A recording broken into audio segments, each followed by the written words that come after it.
Hello, ici Kenza au micro de AKA le podcast. Un moment de partage, de sincérité et surtout de spontanéité pour parler de nos parcours professionnels et s'inspirer les uns des autres.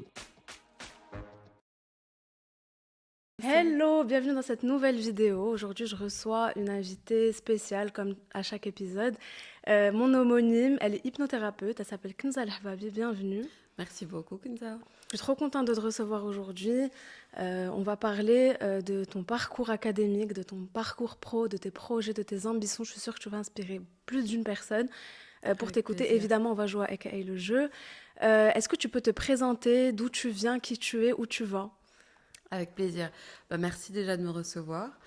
Donc, je m'appelle Kenza El-Hbabi, je suis marocaine, je suis de Fès, j'ai grandi entre Fès et Meknès. J'ai eu un bac S et je suis allée faire mes études à Paris. Et puis, j'ai découvert le métier du conseil un peu par hasard. Donc, j'ai exercé pendant plus de 8 ans dans le métier du conseil. Et en parallèle, j'ai aussi eu la chance de pouvoir mettre les pieds dans l'hypnothérapie. Et le courage aussi, pas que la chance. Le courage aussi, effectivement, il faut avoir un peu de courage pour se lancer dans sa passion quand on arrive à l'identifier. Donc, j'ai découvert l'hypnose un peu par hasard. J'étais moi-même une très, très grande fumeuse. Et pour moi, c'était quelque chose qui allait me suivre à vie. J'avais énormément de mal à me restreindre. Et j'avais accepté l'idée que j'allais même mourir de ça, malheureusement. Et en fait, par hasard, grâce à l'hypnose, j'ai réussi à arrêter de fumer en une séance. Et j'ai trouvé ça tellement fou, tellement incroyable me concernant au vu du niveau d'addiction que j'avais, que je me suis dit, attends, mais c'est pas possible, il faut que je me renseigne sur ce truc-là, c'est de la magie, c'est quoi? Et c'est comme ça que j'ai découvert qu'en fait, l'hypnose, c'est pas de la magie, c'est pas de la sorcellerie, c'est juste scientifique, c'est basé sur le fonctionnement du cerveau humain. Donc j'ai commencé petit à petit à m'intéresser à toutes ces neurosciences, à toutes ces thérapies brèves, ces sciences humanistes qui se basent sur le fait que l'être humain, il a déjà tout en lui, mais qu'on n'a pas accès à l'ensemble de nos ressources. Donc justement, on va utiliser des outils différents comme l'hypnose, qui sont des outils très normaux, Ouais, entre basique. guillemets, basés voilà, sur la respiration, la visualisation, donc des choses assez simples qui en fait vont te permettre d'accéder à des ressources que tu n'exploites pas Ouais. encore. Donc en fait, toi, tu es loin de l'hypnose spectacle qu'on peut voir. Tu me racontais un Exactement. peu en off que même une fois, tu es allé dans un spectacle et que tu t'es barré. Tu t'es dit, c'est quoi ce truc? Ils sont payés. Tout à Bullshit. fait. Et Ouais. finalement, tu es hypnothérapeute. Donc est-ce que tu peux un peu nous expliquer ce que c'est la différence pour les personnes qui nous écoutent, qui nous regardent? En quoi consiste vraiment ton job tous les jours? Qu'est-ce que tu fais réellement? Qui tu accompagnes? Qui peut prendre rendez-vous avec toi? Pour quelles problématiques, etc. Exactement. Donc, pour la petite histoire, j'étais allée voir Mesmer, donc un des plus grands hypnotiseurs, on va dire, parce que on parle d'hypnotiseur quand il s'agit de spectacle et d'hypnothérapeute quand c'est un accompagnement thérapeutique. Et donc, j'étais allée voir Mesmer et avec un ami, on est parti avant même la fin du spectacle parce qu'on s'est dit, mais c'est pas possible, ils sont truqués, il les a tous payés, comment il fait pour les payer tous? Et donc, on est parti avant la fin du spectacle et c'est vraiment par hasard, quand j'ai arrêté de fumer, que j'ai réalisé à quel point c'était complètement fou ce truc. Et c'est là où j'ai commencé à me renseigner, c'est là où j'ai commencé à me former. Et donc l'hypnose, c'est quelque chose de totalement naturel. On est nous-mêmes en état d'hypnose au quotidien, quand je suis ailleurs, quand je suis là, mais que je réfléchis à autre chose, quand je suis dans mes pensées, quand je suis en train de faire quelque chose que je maîtrise et qui me permet en même temps d'être là, mais d'être ailleurs. Donc en Quand fait, toi, je tu as d'abord été hypnotisé avant de devenir hypnothérapeute. Totalement. Ok. Et c'est vrai qu'il faut se prêter à l'expérience avant de pouvoir être soi-même Est-ce que hypnothérapeute. tu étais ouverte? Est-ce que, enfin, vu que tu disais que l'hypnospectacle c'était un peu bullshit, comment tu as vécu ton expérience toi chez l'hypnothérapeute? Est-ce que tu peux, bah, ça peut donner peut-être une idée aux personnes qui se lancent pour la première fois, parce que c'est vrai que c'est pour être ton client en fait, il faut un minimum avoir envie. Enfin, je dirais même beaucoup. Il faut avoir envie du changement. Il faut pas juste venir parce que ton mec ou ta mère t'a envoyé. Donc, est-ce que tu peux expliquer ton expérience toi d'abord en tant que cliente en fait chez un hypnotiseur? Ta première fois quoi. Totalement. Bah, écoute, moi, j'étais une très grande fumeuse. J'excellais dans ça. J'étais la meilleure fumeuse de mon entourage. Et j'étais un cas désespéré, vraiment, j'étais un cas désespéré. Et en fait, donc tout le monde venait me proposer des solutions. Tu sais, Kenza, tu devrais faire ça. Et j'ai une amie, sa sœur avait arrêté grâce à un livre, pardon. Donc elle a lu un bouquin et elle m'a conseillé ce bouquin. Donc moi j'ai commencé le bouquin et dans le livre il te dit moi j'ai arrêté de fumer grâce à l'hypnose. Et en fait il te donne sa méthode simple pour arrêter. Donc je me suis dit écoute si lui a arrêté grâce à l'hypnose moi aussi. Et donc j'ai pris le premier mec sur Google. J'étais à Paris à l'époque donc je suis allée chez le premier gars vraiment par hasard, je le connaissais ni d'Ève ni d'Adam. Et je rentre chez lui et c'est là où je me dis merde qu'est-ce que tu fous là. Tu vas donner les clés de ton cerveau à quelqu'un que tu connais pas. Et c'est vrai que j'ai vraiment pris panique à ce moment-là. Mais l'hypnothérapeute a été super sympa. Il m'a expliqué, il m'a rassuré, etc. Et surtout, bah, juste après, j'ai arrêté de fumer. Donc je me suis dit, c'est complètement fou ce truc-là. Et c'est vrai qu'aujourd'hui, l'hypnose, malheureusement, a une... Bah, soit on ne connaît pas, soit on ne sait pas vraiment ce que c'est, soit on en a peur parce qu'on a peur qu'on prenne possession de nos Ouais. pensées, Et donc toi, on tu a avais peur peur, en de... fait, tu étais un peu dans le contrôle. C'est-à-dire, est-ce que tu peux nous Exactement. expliquer, toi, donc Kenza, on sait que tu es hypnothérapeute, mais on sait rien d'autre de toi. C'est quoi ta personnalité qui a fait que d'abord tu as été cliente, donc tu as été hypnotisée, et qui après a fait que tu étais hypnothérapeute? C'est quoi, c'est quoi tes traits de personnalité qui ressortent? Comment tes proches te décrivent? Est-ce que tu peux un peu nous parler de toi? Alors, bah, et pour répondre à la première question, qu'est-ce qui a fait que j'ai poussé la porte de cette hypnothérapeute? C'est vraiment la curiosité. C'est vraiment d'être ouverte à autre chose, c'est tester autre chose. Et puis, quelque part, je refusais. J'étais tombée sur une vidéo de Tony Robbins, c'est un gourou dans le développement Ouais. personnel, et il disait que si tu acceptes que ton problème fasse partie de ton identité, bah, ça commence à être mort pour toi, tu vois. Ouais. Et Genre donc, Kenza fumeuse. exactement. Et donc, moi, je refusais ce truc-là. J'ai pris conscience de ça et je me suis dit, c'est pas possible. Je me suis dit, tu mérites mieux, tu Ouais. vaux mieux que ça. Tu vaux mieux que ça. Et puis, t'aimes bien un peu le sport, t'aimes bien faire attention à toi, t'aimes bien. Enfin, Ça collait pas en fait voilà, avec il y qui avait un t'étais, quoi. désalignement à l'intérieur. J'étais pas en équilibre et je savais que je pouvais aller ailleurs, je pouvais expérimenter autre chose. Et c'est comme ça que j'ai été ouverte à l'éventualité d'arrêter un jour. Parce que Ok. pour moi, c'était tellement présent que j'avais pas une seconde pour me dire ah ben on peut se débarrasser de cette addiction.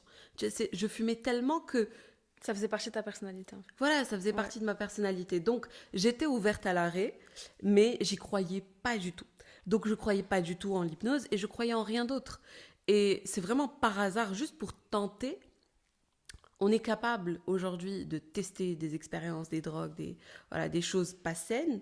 Donc, soyons, Ouais. soyons curieux pour tester aussi des choses qui peuvent t'aider à arrêter.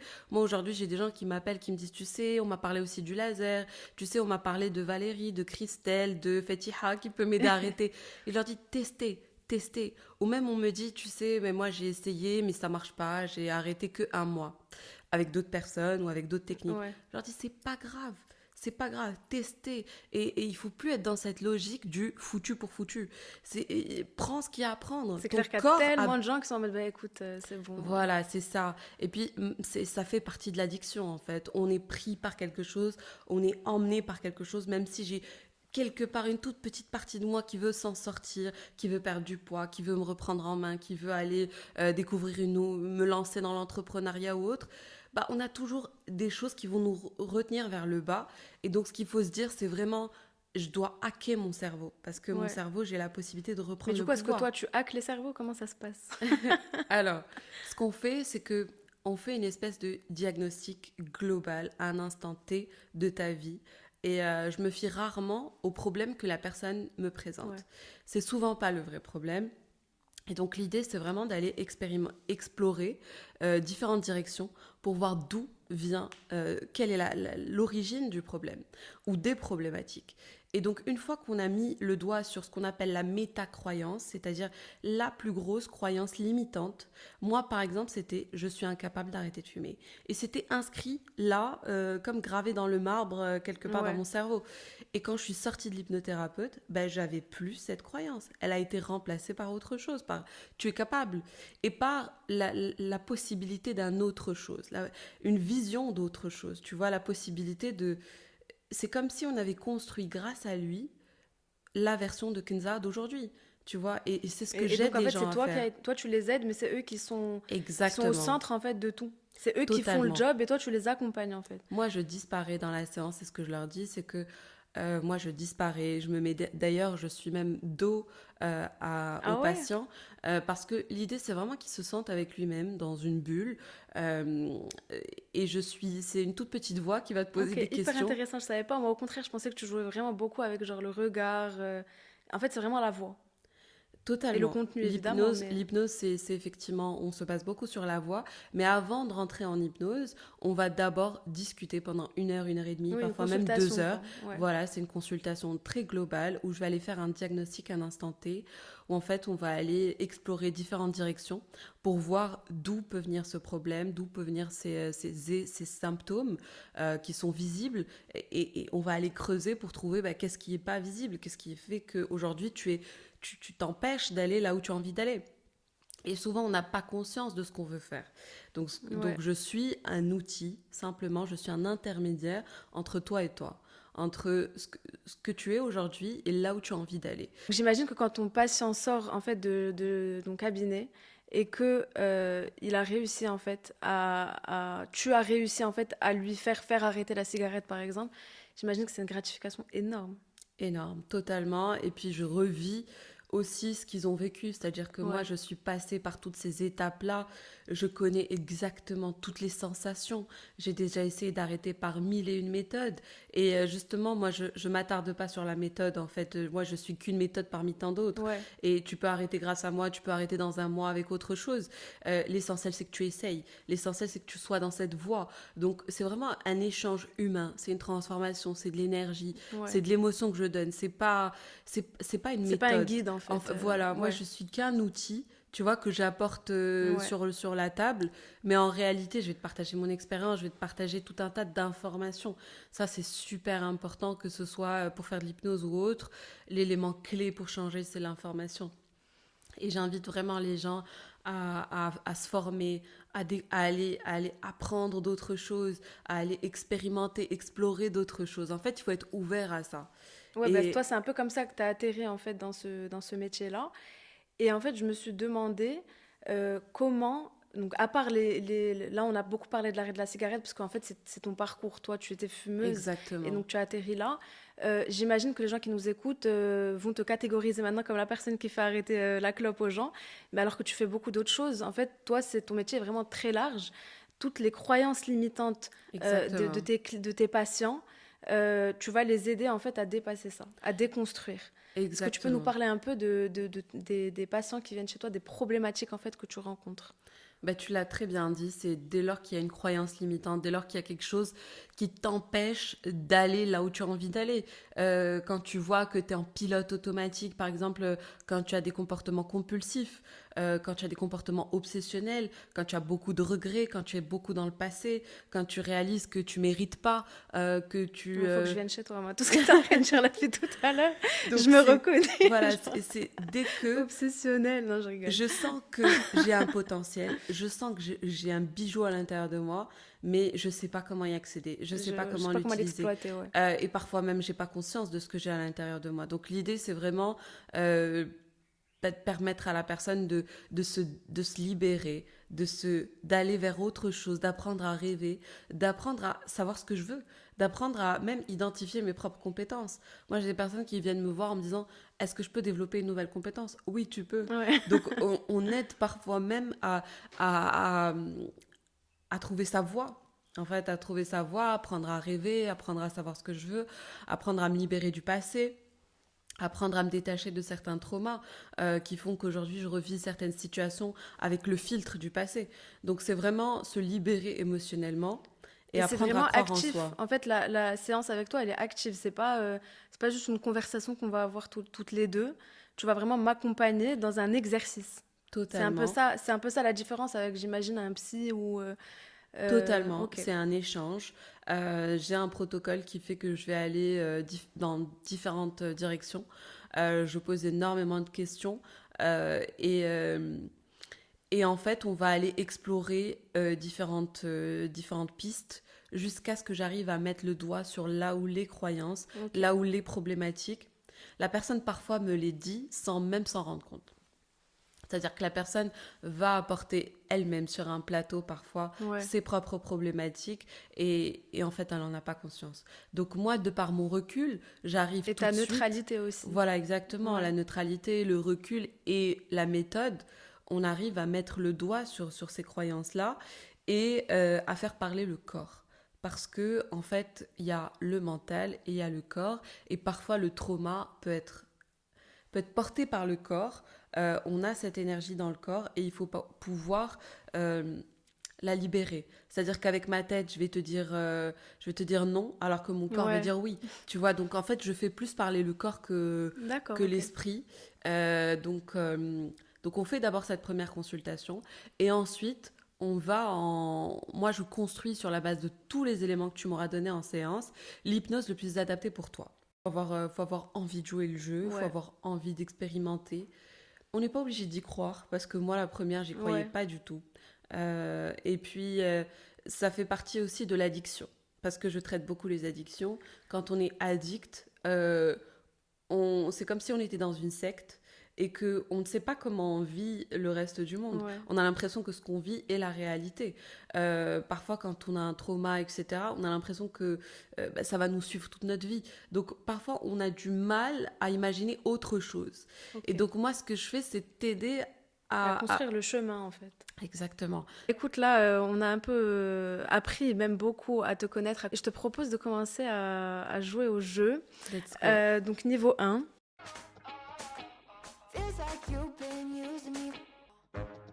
Penses-tu qu'il faut être bon académiquement pour réussir professionnellement?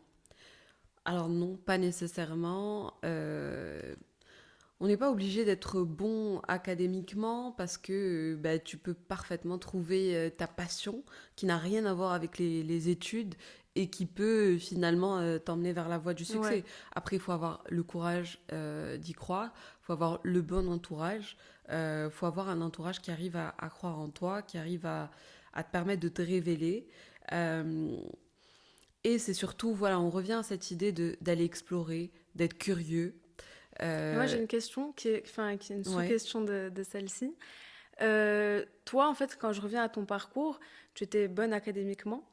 Est-ce que tu penses que si... Parce qu'en fait, toi, tu as fait donc un bac scientifique, tu es allé en France, à Paris, où tu as fait des études, tu as fait du conseil et tout. Et ensuite, t'es venue cette passion de l'hypnothérapie.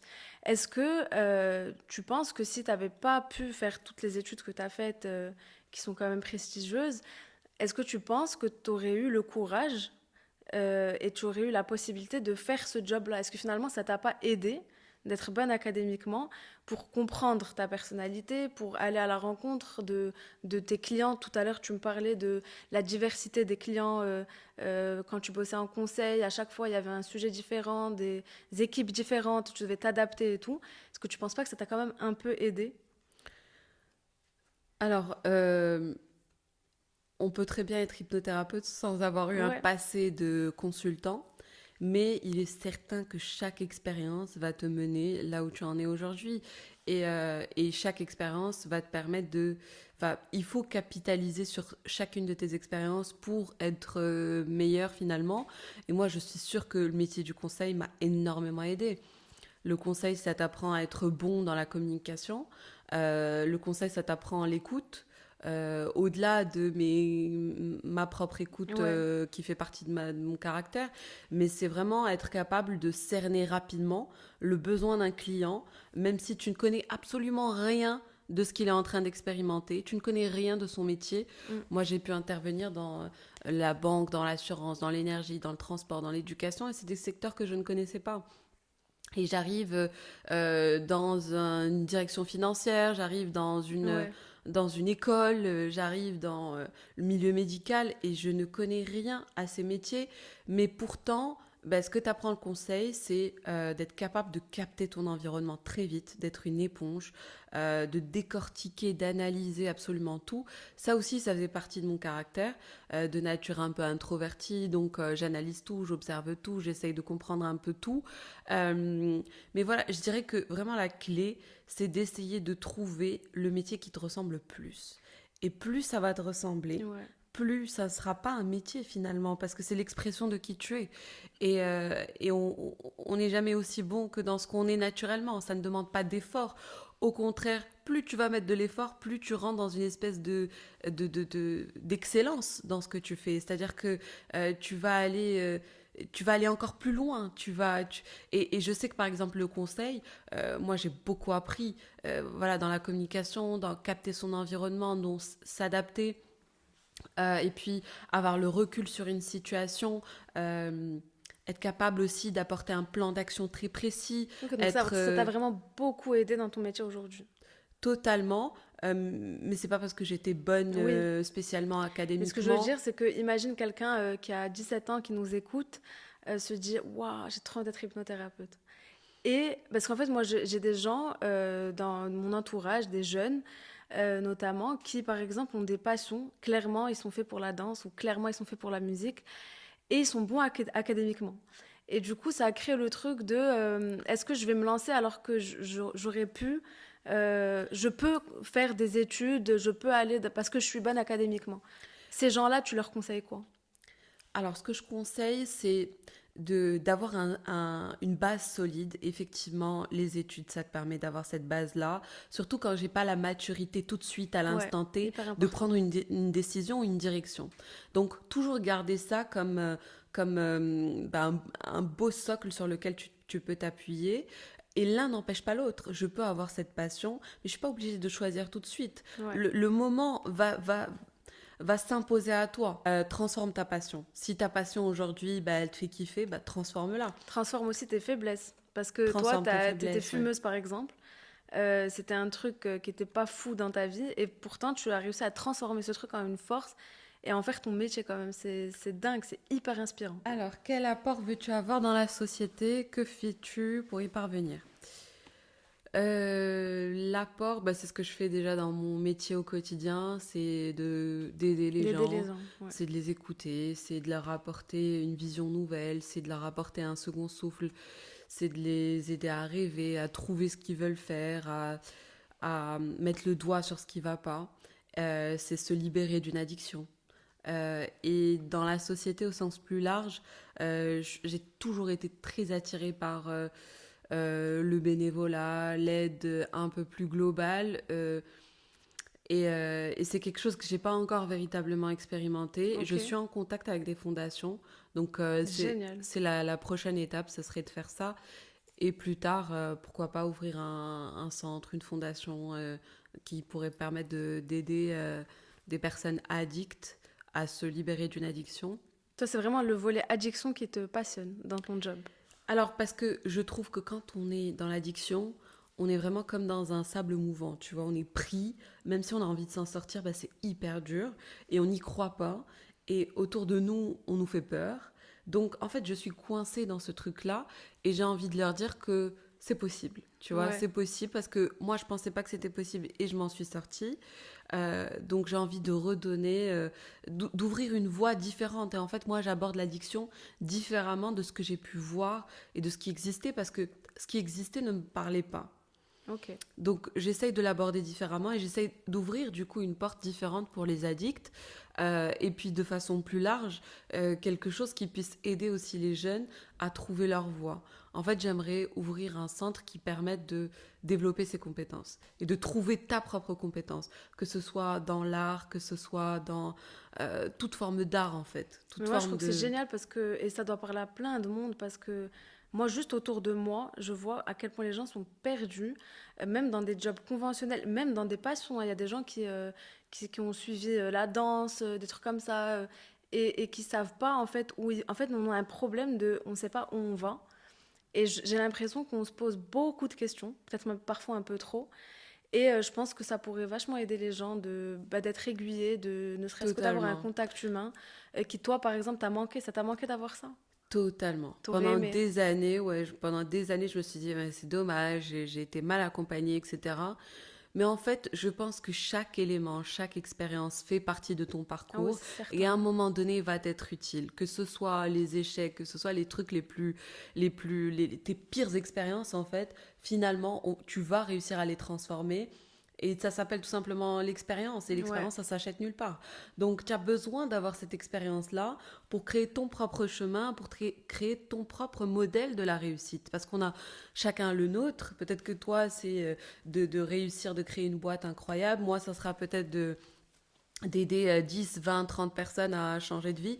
Donc, on a chacun notre modèle de réussite et c'est tes expériences, tes Ouais, échecs. c'est évolutif en fait. Genre moi par exemple Exactement. avant, je pensais, d'ailleurs même il y a des gens comme moi qui avaient une fausse idée de la réussite et une fausse idée de ce que c'était mon rêve. Et moi par exemple j'ai suivi des études de droit, j'ai adoré mes études et ensuite je me suis dit, on m'en a tellement parlé, je me suis dit ben, je vais aller passer le barreau, je vais passer le concours pour devenir Ouais. avocat. Et en fait je me suis conditionnée, je pensais que c'était vraiment mon rêve et Mhm. je pensais que je voulais. Ouais. Alors qu'en réalité je voulais pas du tout. Comment tu as découvert que tu C'est-à-dire voulais que, pas? ben, en fait, déjà quand je révisais, Ouais. je disais tout le temps, non mais moi je vais le passer et tout, mais je veux pas devenir avocate.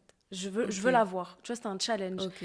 Et en fait, j'étais dans la mauvaise voie parce que on m'a conditionné depuis ma première année, avocat, il faut être avocat. Et je connaissais même pas, tu vois, tu parlais d'information, je Ouais. connaissais pas tous les métiers du droit. Je suis arrivée un jour par hasard dans une legal tech, dans une start-up, on m'a dit, est-ce que tu veux faire du marketing juridique? J'étais en mode, ah, je savais même pas que ça existait. Et donc parfois on se trompe et on a un manque d'informations. Il faut véritablement juste être ouvert. Ouais. Même si tu as la flemme, parce que moi j'ai toujours été une grande flemmarde dans tout, c'est vraiment être ouvert à autre chose, tenter. Et puis aujourd'hui, on est dans une société où l'information est partout C'est ça, ouais. et il faut aller la chercher. Faut aller creuser, il faut voir des vidéos. Par exemple, moi j'ai découvert la poterie récemment et je me suis dit, bah vas-y, je vais devenir. En fait, j'ai regardé des vidéos sur TikTok, je me suis dit, mais c'est magnifique ce Ouais, truc-là, j'ai envie de tester. Et le lendemain, j'ai pris des cours de poterie, j'en fais depuis 1 an et je trop construis des bien. trucs géniaux, tu vois. Donc il faut se donner le courage d'aller creuser, d'aller. Enfin, même pas le courage, mais juste être ouvert en fait et s'informer un maximum parce qu'aujourd'hui, on n'a pas d'excuses. On peut devenir expert de tout. Ah ouais, c'est clair. Tout est sur Internet et tu as la possibilité d'aller développer ta passion et d'en faire un vrai business. Ouais, Tu peux être le meilleur chocolatier du monde, tu peux être le meilleur fleuriste, tu peux c'est être le clair. meilleur thérapeute si tu Hypnothérapeute. veux, voilà. Ok, on passe au niveau 2. C'est des questions un peu plus deep. Feels like you've been using me. Alors, quelle leçon as-tu pris le plus de temps à apprendre? C'est véritablement s'intéresser au pourquoi plus que à comment je vais faire. Pourquoi je vais faire ça et pas comment je vais le faire. Si t'as le pourquoi, t'as le comment en fait. T'as pas forcément le comment tout de suite. Ouais. L'univers se chargera du comment. Je veux pas savoir comment. Je veux pas savoir comment tu vas arrêter de fumer. Juste dis-moi pourquoi tu veux arrêter. Pourquoi tu veux faire ce métier. Qu'est-ce qui t'anime. Qu'est-ce qui te fait vibrer. Euh, on te dit souvent, if your why doesn't make you cry, it's not your why. Donc, ça doit vraiment te donner la chair de poule. Ouais. Et si ça implique d'autres personnes, c'est encore mieux. Si c'est pour faire le bonheur autour de toi, si c'est pour, je sais pas, aider des gens, si c'est pour accompagner des milliers d'entrepreneurs, tu vois. Ouais. Donc, il faut que ça puisse te parler, il faut que ça puisse te faire vibrer à l'intérieur. Et donc, la plus grande leçon, c'est d'apprendre à naviguer dans l'inconnu. C'est de se dire, ok, l'inconnu, c'est pas un frein. Et la sécurité, j'en ai pas forcément besoin. C'est se détacher de ces contraintes-là, de besoin de sécurité, de besoin de contrôle, et d'être dans l'inconnu. En fait, si tu fais de l'inconnu ton ami, bah, tout est possible. Et toi, t'avais du mal un peu avec ça, avec l'inconnu avant? Totalement. La Totalement, moi. contrôle fric, genre. Voilà, moi, c'est mon plus gros... ça a été mon plus gros frein. Et t'as travaillé C'est... sur ça. J'ai pas travaillé, c'est juste que je me suis j'ai hacké mon cerveau dans le sens où je lui ai dit, tu sais quoi, on fera ça plus tard, on s'en occupera plus tard en fait. En fait, c'est je me prends pas au sérieux. C'est ne pas se prendre au sérieux dans ce Ouais, que tu fais, ne ok. pas essayer d'avoir un business model, un business plan super bien établi. C'est te lancer, c'est baby steps, c'est Ouais, les voilà, petites réussites font les grandes, quoi. exactement. Et c'est petit à petit être ouvert à ce qui s'ouvre à toi, aux gens autour de toi que tu vas attirer inconsciemment. En fait, quand tu fais ce que Ok. tu aimes, tu Ouais, ça attires fait. des opportunités, tu attires des gens, tu as une énergie qui va parler à d'autres personnes et qui va t'attirer, qui va t'ouvrir certaines portes. Et donc le chemin s'ouvre à toi. Et donc, alors que si tu es concentré sur, ok, je veux ça, mais bah, il faut que j'ai ça pour pouvoir le faire. Comment je vais le faire? Ah, bah, j'ai pas Ouais, l'argent. non, non, c'est Ah, bah, certain. je Il peux y a pas toujours ouvrir un ma truc, de toute façon. boîte. Il y a toujours un Voilà, truc. je vais pas gagner suffisamment d'argent. Ok, je le fais pas. Et du coup, oui, c'est d'accepter de naviguer dans l'inconnu en fait. Alors, quelle chose te semblait impossible avant et que tu as quand même réussi à réaliser? Bah, Ouais, je c'est dirais que ça. c'est l'arrêt de la cigarette. Parce que vraiment, pour moi, c'était impossible. J'avais accepté que j'allais mourir de ce truc-là. Et ça m'allait bien parce que j'aime bien avoir le contrôle. Donc Le au moins, je contrôle me sur suis ma dit, mort. ok, la plus grande inconnue, c'est de quoi on va mourir. Ben, moi, je sais maintenant. Ouais. Mais c'était, voilà, j'étais totalement résignée. Et en fait, bah, c'est quand j'ai découvert que c'était possible de s'en débarrasser. Bah, en fait, quand tu arrives à faire un truc, et c'est ce que j'apprends aussi à mes patients, c'est que quand tu arrives à faire un truc qui te semble impossible, bah, tout devient possible. Qu'est-ce que je peux faire aujourd'hui? Et tu vois, moi avant, ben, j'étais coincée dans mon métier de Ouais. consultante. Bah, grâce à ça, grâce à la Ouais, cigarette qui après était tout une ce... addiction, bah, j'ai découvert une nouvelle vocation. Et cette vocation m'a ouvert d'autres portes et m'a permis d'aider des gens. Donc, rester ouvert, même si je suis en train de vivre le pire moment de ma vie. Donc, c'est Ouais, vraiment donc c'était rester pas ouvert. impossible en fait. C'est-à-dire que là, si tu parles à la Kenza d'avant et elle savait que... La Kenza d'avant était coincée dans Ouais, quelque chose de tout est impossible. Et il ouais, me faut de ok. l'argent pour. Ouais. Je suis dans ce métier, c'est pas mon truc. Mais bon, tout le monde fait quelque chose qui lui plaît pas. Ouais. Je ne peux pas C'était un peu vivre de la ma passion. fatalité de... Voilà, c'est Ok, ça. vas-y. Donc, comment gères-tu les critiques sur ton travail? Bah, j'ai eu un passé de consultante pendant 8 ans. J'ai été amenée à travailler avec des directeurs, des partenaires. Et c'est des gens qui sont super exigeants et qui ont une manière de communiquer qui n'est peut-être pas la tienne. Par exemple, moi, je vais avoir besoin de donner un maximum de détails, d'être hyper pédagogue. Euh, et c'est comme ça que naturellement, j'aime bien qu'on communique avec moi. Alors que les directeurs, les partenaires, etc., c'est KPI. C'est donne-moi tout Ouais, de ouais. suite, tu vois, quelle est l'information clé. Ouais. Et donc, j'ai une partenaire qui m'avait beaucoup critiqué sur ma manière de communiquer. Elle trouvait que je donnais trop de détails et ça l'a fatiguée. Euh, et au départ, je l'ai mal pris. Je l'ai mal pris parce que j'en avais pas conscience que c'était éventuellement un frein. Euh, mais je pense que c'est relatif à chacun et dans le métier professionnel, il faut vraiment apprendre à ne pas prendre les choses à cœur et se dire que bah, ça va juste me permettre de développer de nouvelles compétences.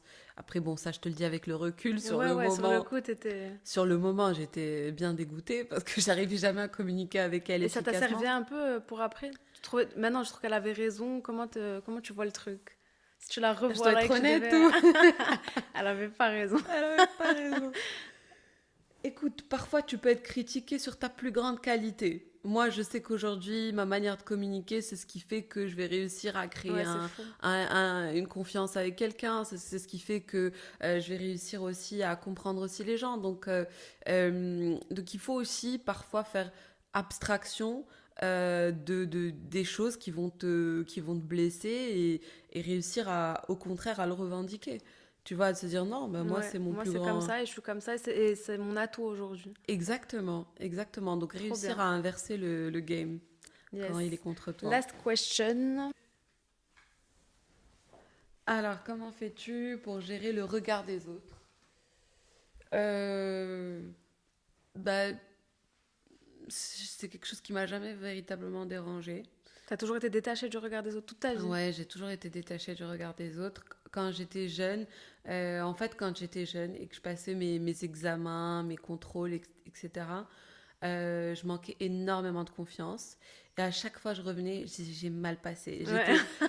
J'étais la Ouais. copine chiante qui Ouais. dit toujours qu'elle a mal passé, alors qu'en fait, j'arrivais à avoir 18. C'est un manque de confiance en toi, en Ouais, fait. et une fois, je me rappelle très bien, c'était un examen d'SVT et j'ai eu un déclic. Je suis sortie de là, on a commencé à se comparer avec tout le monde et Et t'as j'étais fait bien celle qui passer. avait... Non, j'avais très mal passé et Ah, ok. j'étais celle qui avait les réponses totalement différentes avec tout le monde. Et en fait, je suis sortie de là, j'ai eu 20 sur 20. Et je me suis dit, là, tu n'as plus d'excuses. Et à partir, je te promets, à partir de cet épisode, j'ai compris qu'en fait, il ne faut jamais se comparer aux autres. Il ne faut jamais. Parce qu'on a une perception de nous-mêmes qui va être différente C'est de la clair. perception des autres. Il y a des gens qui ont naturellement super confiance en eux et c'est génial. Moi, j'en ai souvent manqué étant jeune. Et aujourd'hui, je dirais que c'est une force. Parce que souvent, on te dit, ouais, prends confiance, etc. Mais en fait, c'est ce manque de confiance qui peut parfois t'amener à te remettre en question, qui peut parfois t'amener Je suis à te trop d'accord. dépasser. Ouais. Tu vois, c'est le syndrome de l'imposteur. Parfois, tu peux avoir toutes les compétences du monde, mais tu vas pas te sentir légitime, alors qu'en fait, tu l'es totalement. Mais c'est cette sensibilité, c'est ce manque de confiance qui fait que bah, tu vas aller te dépasser, tu vas peut-être apporter encore plus de valeur que Ouais. quelqu'un qui a hyper confiance en lui. Donc moi je le vois aujourd'hui comme un vrai plus et c'est ce manque de confiance qui a fait aussi que j'ai développé mon empathie, ma sensibilité. Et pour finir, je dirais que les personnes qui souffrent le plus sont les personnes qui peuvent aider le plus. Chaque chose a Ouais. sa polarité, chaque chose a son opposé. Aujourd'hui, je suis en train d'échouer. Aujourd'hui, j'ai découvert que j'ai une putain de maladie. Aujourd'hui, j'ai découvert que j'ai totalement foiré ma vie. Bah, demain, je vais peut-être être capable d'aider quelqu'un qui vit exactement la même chose. Je vais peut-être être capable de transformer ce truc-là et devenir le meilleur dans cette catégorie. Donc, il n'y a pas de fatalité en fait. Et le tout, c'est juste de ne pas se résigner. Ouais, j'ai l'impression que ton storytelling, c'est un peu ça. C'est-à-dire que toutes les choses qui te sont arrivées ou les facettes de ta personnalité et tout, bah, tu les as mises au profit, en fait, de ton métier aujourd'hui et de ta personnalité. C'est vraiment génial. Totalement. Donc, Hyper du coup, inspirant. c'est finalement qu'est-ce que j'ai comme qualité, comme défaut et comment je peux réussir à les transformer et à capitaliser pour en faire même un métier. Ok, bah, j'imagine que ça doit inspirer plein, plein de monde. Écoute, merci beaucoup, Kenza. Avec plaisir, Je suis merci à trop toi. contente d'avoir eu cette conversation. Comment on peut te contacter, où on peut te joindre, où on peut te trouver pour les Sur mes personnes qui ne te réseaux, connaissent pas? sur mes Sur réseaux, Insta, Kinzal Hbabi, tiré du bas C. ok. Donc, Kinzal Hbabi, tout simplement. Je suis assez réactive et je prends toujours la peine de contacter les gens au préalable pour savoir si je suis bien placée pour Ouais, répondre à leurs besoins et si je peux ok. les aider rapidement. Trop bien. Ben, merci beaucoup. N'hésitez pas à lui envoyer un petit message si vous êtes intéressé, à vous abonner. Love, bisous. Merci beaucoup. Feels like you've been using me